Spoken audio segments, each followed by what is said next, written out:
A visiting government team discusses prospects for employment for Silver Lake residents. MP for Roseau South vows to keep track of housing developments for Boxing Day fire victims in Silver Lake and Phase 1 of the new National Hospital project on schedule. Happy New Year, everyone. I am Julian Morris with the Channel 5 News. The details after this.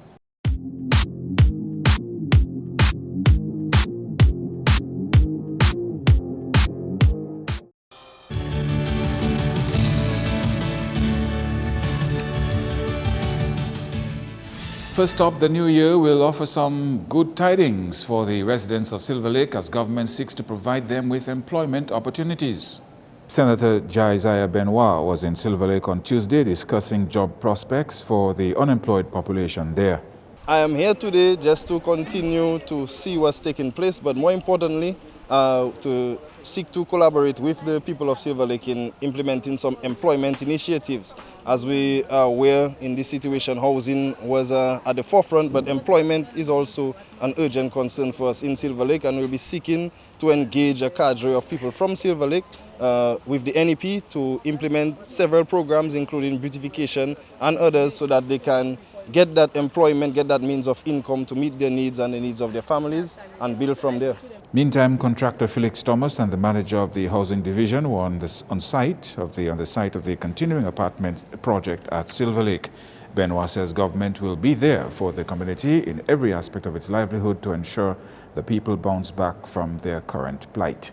Work is moving swiftly to complete construction of the second apartment building, and now what is taking place from the second floor and the third floor would be to complete the plastering. Then they will move on to complete the electricals and then, of course, the furnishings. There's still some work to be done on the building, but as we can see, the team is working feverishly. Government ministers Justina Charles and Catherine Daniel were also on scene Tuesday, following up on the situation. Chairperson of the Silver Lake Development Committee, Esther Bello, has sought to set the record straight about accusations concerning the recent Boxing Day fire. Bello says she's unimpressed with rumors that the fire was planned. I just want to take this time to defend my community and the Honorable Prime Minister, which I felt very bad for. I just want them to say for once in a lifetime, leave politics out of it and think of the people. They're saying we should not get homes. Why we should not get homes? We had no idea that would happen. In response to the Deputy Fire Chief's account that her people hindered fire officers from effectively putting out the fire and even attacked them, Bello says the Silver Lake community only meant well. What they was trying to say, one house is being consumed already. It don't make sense fight to save it. Fight to save those that was not consumed as yet. So that was the problem. They should be thanking us too, because we did a great deed. We got pails, we got buckets, we got bowls, all water things we could get that could hold water. We did it our best the night. And in the end, I still want to thank them because they tried their best. The more electricity get water is the more strength that will get. So the fireman was there for true, but he fell down. He shocked because of the water and the electricity. Nobody didn't touch him. Meantime, Parliamentary Representative of Silver Lake, Joshua Francis, says he continues to stand for the community and he vowed to keep track of government's promise for new apartments for residents. Francis told Channel 5 News he endorses government's prompt response to help the people of Silver Lake who lost their homes to a Boxing Day fire.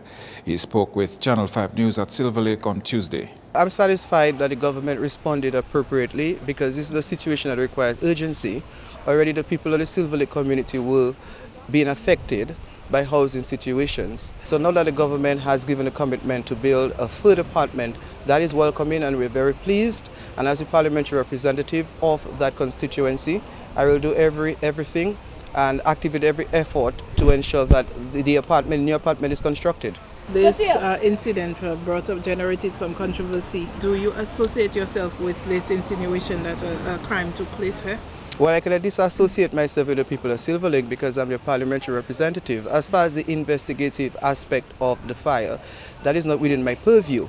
What I can say is that I can only hope that the departments responsible, that is the Fire Service Department and the Police Service Department of the Commonwealth of Dominica, undertake an appropriate investigation to ascertain in fact whether there were any criminal activity. I'm not in a position to say there is or there was not. That is left for the professionals within the Fire Service Department and the Police Service Department to say. Critics of the government have suggested that the move to provide relief aid for those affected by the Boxing Day fire is a political strategy to win back the electorate in that constituency. I cannot speak for the Labour Party. The Labour Party knows what it knows, but for Joshua Francis, my priority really is the welfare and interests of the people of the Rosa South constituency. And the people of Silver Lake know that Joshua Francis represents them with a genuine spirit. And on top of my political agenda is the welfare and interests of the people. So if the government were to be taking politics as a priority, that's for them. I don't necessarily think of that. I know that I'm willing to cooperate with the government of Dominica in the interest of the people, and the situation here at Silver Lake is no exception. Francis has also appealed for increased educational opportunities for the youth of Silver Lake. We have never had someone here going to Cuba to study medicine or going to Venezuela or going to the United States of America. I'm hoping that over the next few months that the young persons who completed high school and college from the Silver Lake area will get an opportunity to go and study, because I believe if we can get one person from this area to study something like medicine or engineering or law, that will serve as an impetus for the other young persons to aspire to higher heights. And work on phase 1 of the National Hospital, the new National Hospital, progressing right on schedule. The units for the blood bank, blood tests and the infection building have been relocated to structures near the acute psychiatric unit to facilitate phase 1 of construction. The project will be done in 7 phases. The health minister is satisfied that work so far is on track. Because of the complexity of the project that we're building on an active hospital site, that it has to be done in phases, where we build temporary structures, relocate, demolish old structure, back to the permanent site. So it has to be done in phases. We're already well into phase 1, which is the construction company would have already constructed the building for the blood bank. The blood bank services would have already been moved there. Demolition has already started of the old blood bank building to then construct a new blood bank building to then move them to the final resting place. The $41 million project being funded by the Chinese government is projected to be complete within 2.5 years.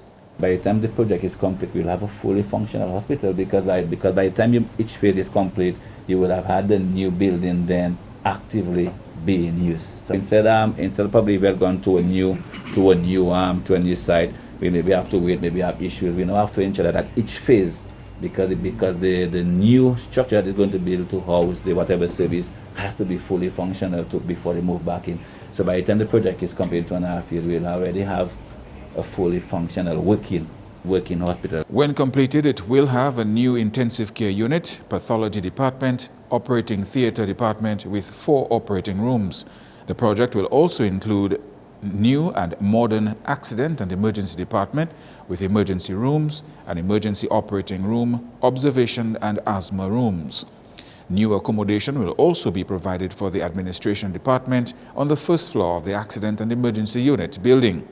There will be accommodation for a teaching department with classrooms, single and double room hostels for consultants and students, and a theater-style lecture hall, as well as a new accommodation for the ophthalmology unit. Equipment for new services including MRI and high-intensity focus ultrasound for treatment of tumors and other illnesses will be donated by the Chinese government. Hunan Construction Engineering Group Corporation of the People's Republic of China is the main contractor. Motorists traveling through the Rosa Valley can breathe a sigh of relief as both the Trafalgar and Wharton Waven roads are currently receiving much-needed attention. Deslin Joseph has more. Works have commenced on the Trafalgar Road following the landslide which took place during the Christmas holidays.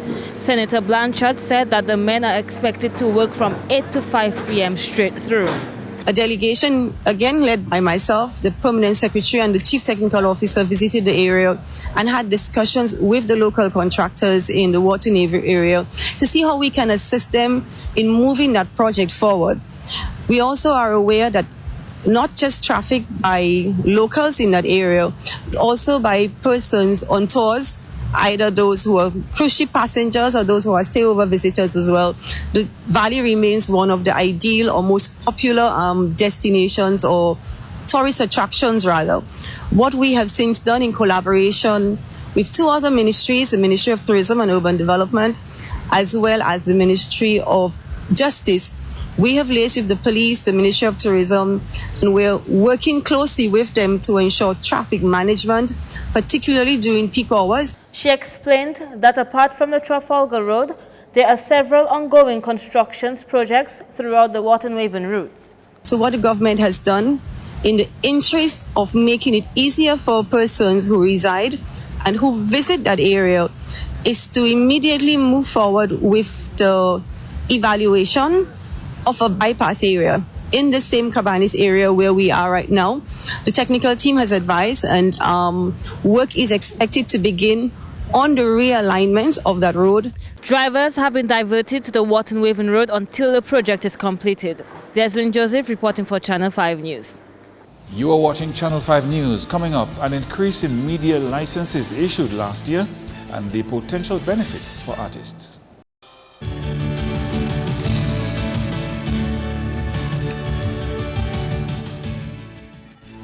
Thank you for staying with us. Road failure and heavy rainfall have further delayed Domlec's restoration project in the Roseau Valley. Andrea Louis explains. Tropical Storm Erica had left the Padu headworks, the most susceptible area in Domlec's hydro system in the Roseau Valley, and consumers were warned that if more damage was caused to that section, then they would have to pay more for electricity, as Domlec would then have to use diesel to generate power. However, the renovation project at Padu Headworks was set to take place in 2 parts, and according to Acting Generation Manager Daryl Dalrymple, Phase 1 has been completed. The protection of the headworks, the Padu Headworks, penstock from the Padu weir into the Padu intake dam. That section of work, that scope of work has been completed. It has been a challenging one in that particularly the first phase, because it is being done in the river, and the rains that came in lately has really posed a serious challenge in getting it completed within the time that we completed it anyway. Phase 2 of the project is set to begin later this week and involves creating a permanent support structure for the temporary structure currently in place. There is another section that has to be done, and it has to do with the support of the penstock or the pipes that lead from the Padu intake dam to the Padu power station. The support there was compromised during Erica. We did install a temporary support there that has worked quite fine for us, but the permanent works has to be done. Dalrymple explains that the current road failure in the Roseau Valley area will influence how soon the company starts on Phase 2 of its restoration project. We have just had some issue with the road leading to Trafalgar, and that's depending on how quick this issue is rectified. We may be able to start by the 5th of this month. Otherwise, we will have to prolong just a little bit on that project, because quite a bit of cement has to be transported to that area, and the heavy trucks that will be traversing this area in the road in the condition that it is in, we wouldn't want to take a chance to do that. The approximately $2 million restoration project was initially slated to end in December 2016.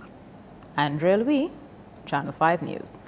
And Dominica can now report an increase in the number of broadcast media houses licensed to play material from performing artists. In recent times, the Eastern Caribbean Collective Organization for Music Rights, ECHO, representative McCarthy Marie has been advocating for broadcast media houses on island to become licensed to play material from those in the creative arts industry. Marie told Channel 5 News the number of licensed broadcast media houses has increased in the past year.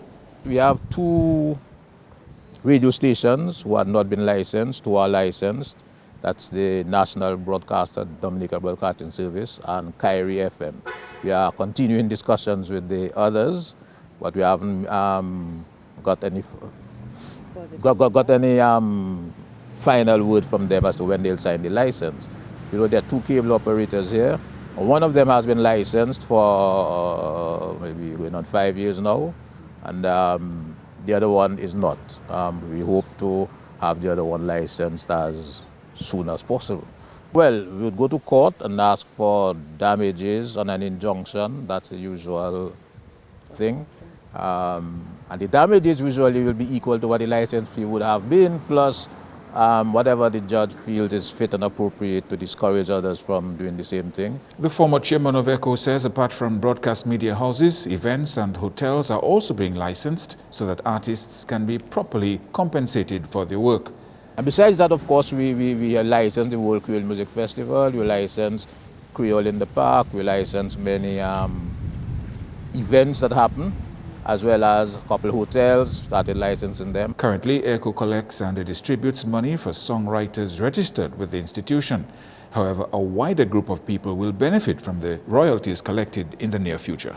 In the first quarter of 2017, ECHO will be moving to license the what they call related rights or neighboring rights of performers and owners of song recordings. So if people who play on song recordings become members of ECHO, they can become members of ECHO as performers. If you are a record producer, you can become a member of ECHO as a producer, and we would collect these public performance royalties for your song recording for you as well. That's news. Your sports highlights next with Kenny Williams.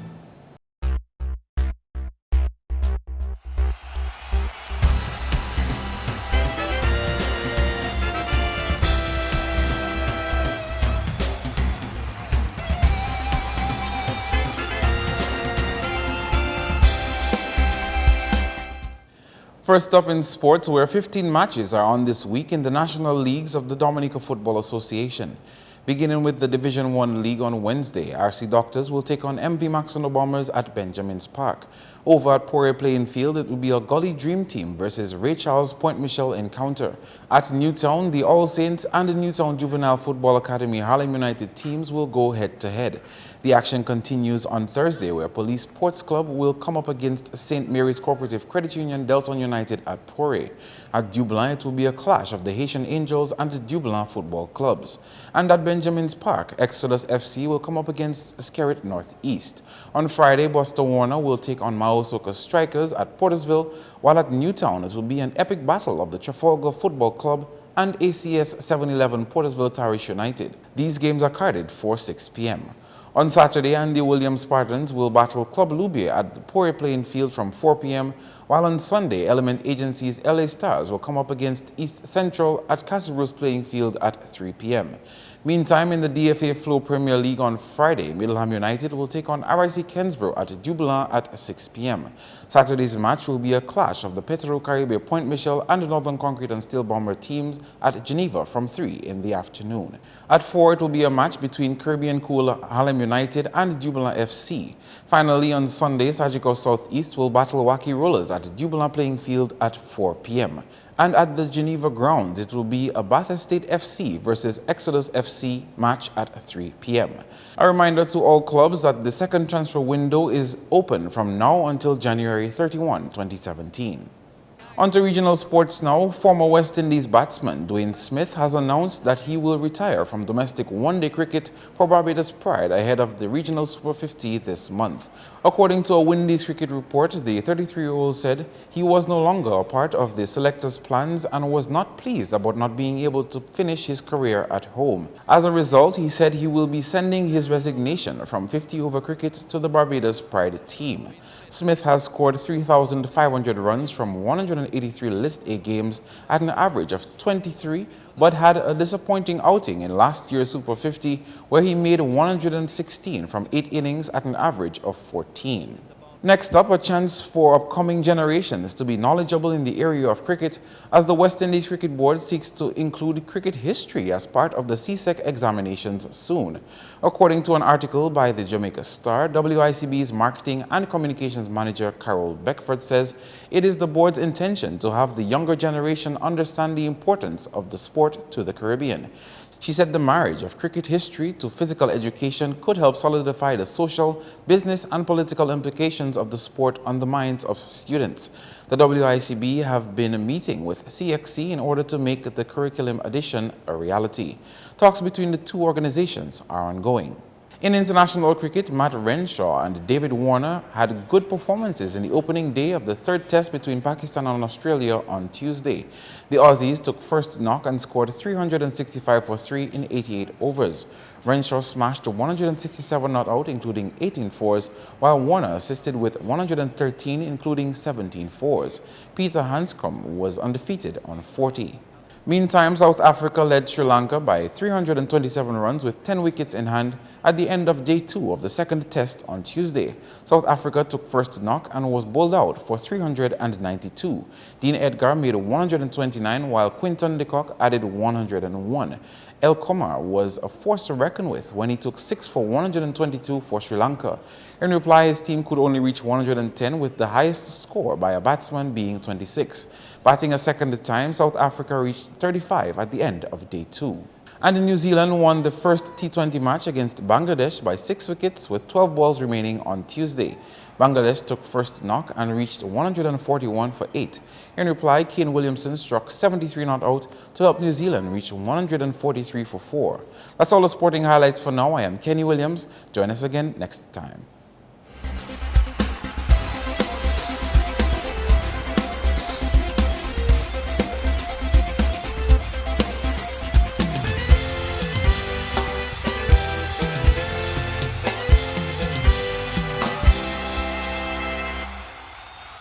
Your weather forecast is next.